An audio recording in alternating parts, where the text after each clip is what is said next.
ଏବେ ଏବେ ସ୍ୱାସ୍ଥ୍ୟମନ୍ତ୍ରୀଙ୍କ ବଡ଼ ଘୋଷଣା ମିଳିବାକୁ ଯାଉଛି ଆୟୁଷ୍ମାନ ଭାରତ ଏବଂ ଗୋପବନ୍ଧୁ ଜନ ଆରୋଗ୍ୟ ସ୍ୱାସ୍ଥ୍ୟ ବୀମା ଯୋଜନାର କାର୍ଡ଼। ତ କେଉଁମାନଙ୍କୁ ମିଳିବ କ'ଣ ରହିଛି ଅପଡେଟ୍ଟି ଭିଡ଼ିଓରେ ହିଁ ଜାଣିବା। ତା ପୂର୍ବରୁ ଭିଡ଼ିଓ ଗୋଟେ ଲାଇକ୍ କରନ୍ତୁ, ଯଦି ଚ୍ୟାନେଲକୁ ନୂଆ କରି ଆସିଥିବେ ଚ୍ୟାନେଲକୁ ସବସ୍କ୍ରାଇବ୍ କରିନେବେ ଏବଂ ପାଖରେ ଥିବା ବେଲ୍ ଆଇକନ୍ରେ କ୍ଲିକ୍ କରିନେବେ ଆଗକୁ ଏହିପରି ଲାଟେଷ୍ଟ ଅପଡେଟ୍ ପାଇବା ପାଇଁ ଏବଂ ଭିଡ଼ିଓଟିକୁ ନିଜ ସାଙ୍ଗସାଥିମାନଙ୍କ ସହିତ ମଧ୍ୟ ସେୟାର କରିବେ।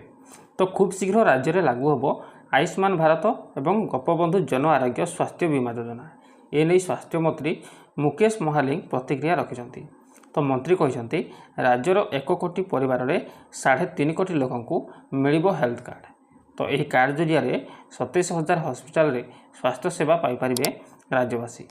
ତ 70 ବର୍ଷରୁ ଉର୍ଦ୍ଧ୍ୱ ବୟସ୍କ ବି ଏହି ସ୍ୱାସ୍ଥ୍ୟ ବୀମାରେ ସୁବିଧା ପାଇବେ।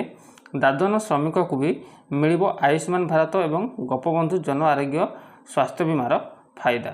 ତ ଆୟୁଷ୍ମାନ ଭାରତ ଯୋଜନା ଅଧୀନରେ 67 ଲକ୍ଷ ପରିବାର ଓ ଗୋପବନ୍ଧୁ ଜନ ଆରୋଗ୍ୟ ଯୋଜନା ଅଧୀନରେ ବଳକା 33 ଲକ୍ଷ ପରିବାର ସ୍ୱାସ୍ଥ୍ୟ ବୀମାରେ ସାମିଲ ହେବେ।